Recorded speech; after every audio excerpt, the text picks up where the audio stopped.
everyone, welcome to Stagecraft IS Academy. And as you all know, we have started a new initiative called the Daily Current Affairs Discussion. And you'll get the PDF of this video on the Statecraft Telegram channel, Statecraft website, as well as in the description box of this video.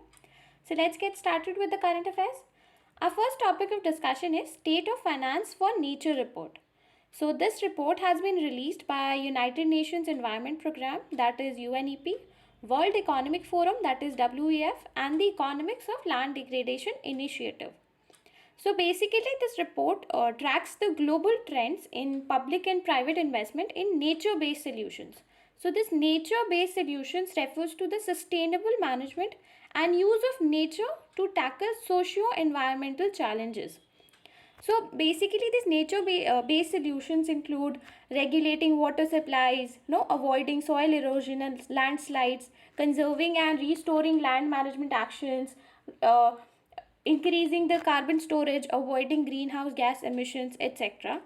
So basically they help in tackling socio-environmental challenges. These challenges include disaster risk reduction, climate change, biodiversity loss to food and water security, as well as human health. So this report is actually it actually aims to improve the data quality and also identify opportunities for the governments, businesses and financials. So key findings of it include that the current investment in nature-based solutions amount to around 133 billion USDs, and this is just 0.1% or 10% of the global GDP. And also the largest proportion of the public investment is by US, which is followed by China, Japan, Germany and Australia. So India is not in the first 5 list.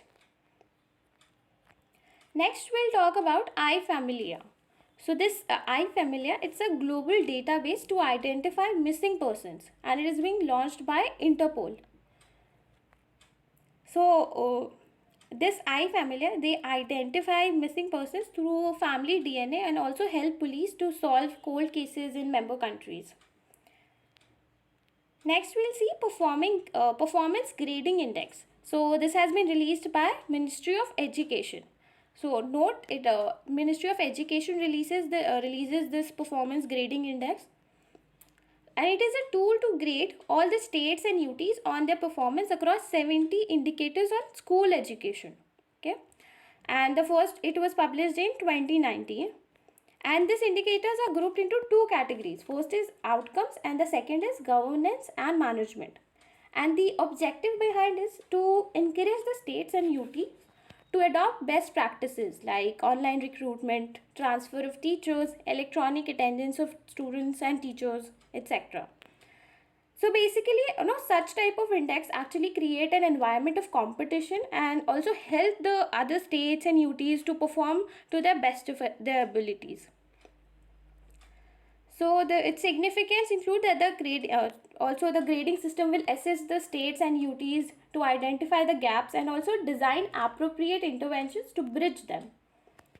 And the latest findings include that Punjab, Chandigarh, Tamil Nadu, Andaman and Nicobar and Kerala occupy the highest grade AA++ in 2019-30, whereas Bihar and Meghalaya have the lowest scores in terms of infrastructure and facilities. Here we see the grade sheet of all the states, and only 3 states, that is Punjab, Tamil Nadu and Kerala, attained a score of more than 900 out of 1000. Especially from this chart you can see that the northeastern states, they have scored very low in PGI score, and even Chhattisgarh has scored very less. Next we'll talk about the coding and data science in schools. So recently CBSE has collaborated with Microsoft to introduce coding and data science in school for classes 6 to 12. So these new subjects will be introduced in the 2021 to 2022 academic session. Now we'll talk about the SGD India Index 2021.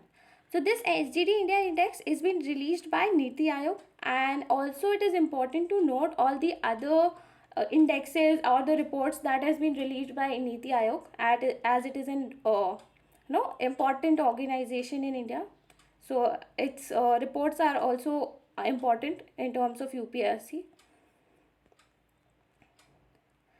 So it has been developed in collaboration with United Nations as well, and it determines India's progress towards achieving the Sustainable Development Goals by 2030. And also it aims to instill competition among the states so that they can improve their performance across the several social indices. And this the third edition of the index covered 16 SDGs goals on 115 quantitative indicators.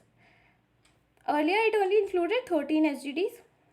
So talking about the methodology, it scores the states and UTs. So basically a composite, each state and UT is given a composite score which is computed on the basis of their aggregate performance across the 16 SDGs. And they are scored in the range from 0 to 100. So higher the score means that they are closer in towards achieving the 2030 national targets, and vice versa. So here the states are basically on the basis of their scores they're divided into 4 parameters. So first is aspirant. So if the score is between 0 to 49, they're considered aspirants. If the score is between 50 to 64, they're considered performers. If it is between 65 to 99, they're considered front runner. And if the score is 100, they're considered achievers. So they have achieved so basically the states which have scored 100, it means that they have achieved all the SGDs, all the 16 SGD targets. Next, talking about the key findings. So India's overall SGD score has improved by 6%. So in 2019 it was 60, and now it is 66. So and this improvement is due to providing good facilities in clean water, sanitation, affordable and clean energy. So in these three indices, India has performed better, and due to which the score has improved. And currently there are no states in the aspirant list and also the achiever list. Around 15 states are in the performer category, and 22 states and UTs in the front runner category. And talking about the state-wise performance, Kerala has topped with a score of 75, and it is followed by Himachal Pradesh and Tamil Nadu. And the worst performing states include Bihar, Jharkhand and Assam. These three are all the nearby states. Also, in terms of UTs, Chandigarh has maintained the top spot with a score of 79, which is followed by Delhi. So top gainers include Mizoram, Haryana and Uttarakhand. So they have improved their performance a lot. Next, we'll talk about One Nation, One Standard mission. So recently, the Research, Design and Standards Organization has become the first institution to be declared as a standard developing organization under One Nation, One Standard mission. So talking about the mission, it was first deliberated in 2019, and the mission actually, it was envisioned on the line of one nation and one ration card scheme, so that it can ensure quality products in the country. And the purpose include it will converge all the multiple standards with the BIS. BIS is a recognized national body for standardization, and this recognition is only valid for 3 years, after which it requires renewal. So basically the objectives include, they will first aggregate and integrate the existing capabilities and all the expertise that are available with the various organizations who are engaged in this standards development. The next step would be to develop one template of standard for one given product. Instead of having multiple agencies set for it, they'll develop a one template of standard for one product. And this will actually converge all the standard development activities in the country and will result in one national standard for one subject. So the benefits include that it will establish in the long run brand India and also ensure market relevance for the Indian standards. And talking about the Bureau of Indian Standards, It is a statutory body. It was established by the Bureau of Indian Standards Act 1986, and it works under the aegis of Ministry of Consumer Affairs, Food and Public Distribution. Also, this act establishes Bureau of Indian Standards as the national standard body of India, and it works towards the harmonious development of activities of standardization. Also, first it it develops all the activities for the standardization. It marks and give the quality certification for the goods and all the matters related to it. Next, we'll talk about the National Commission for Protection of Child Rights. So, the National Commission for Protection of Child Rights has informed the Supreme Court that nearly 10,000 children need immediate care and protection due to the impact of COVID-19. So, this National Commission for Protection of Child Rights, it's a statutory body that has been established under the Commission for Protection of Child Rights Act, and the nodal agency for this is Ministry of Women and Child Development. So basically, this commission ensures that all the laws, all the existing or the new laws or policies, programs or administrative mechanisms that has taken place, they are in line with the child's right, which is enshrined in the Constitution of India, also in line with the UN Convention on Rights of the Child. Next, the composition, the body includes this commission actually has a chairperson and 6 members, of which at least 2 should be a woman, and all of them are appointed by the central government, and they are appointed for the term of 3 years. The maximum age to serve in this commission is 65 years for chairman and 60 years for members. Next, we'll talk about the resolution to end malaria. So recently in the 74th World Health Assembly, the World Health Assembly has adopted a new resolution to accelerate the efforts to end malaria.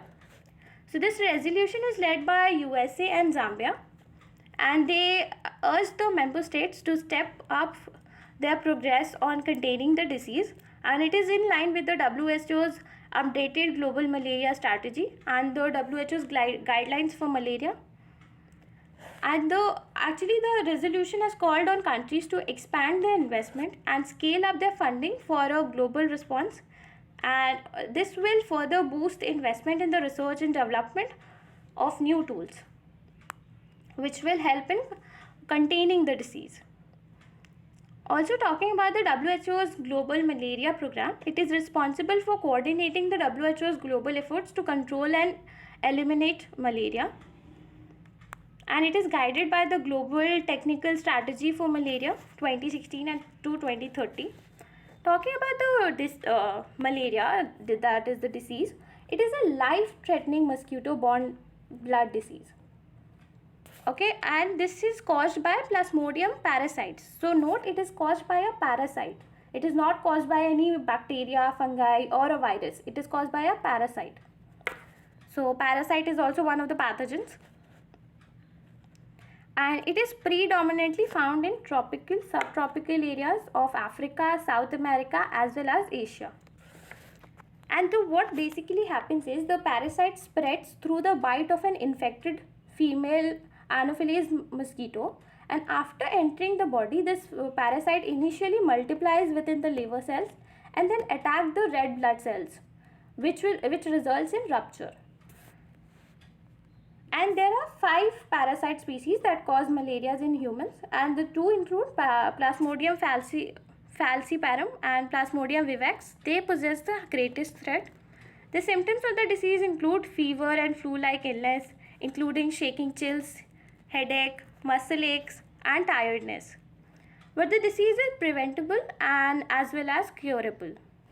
So all for today guys. If you like the video, please like, share and subscribe. Thank you.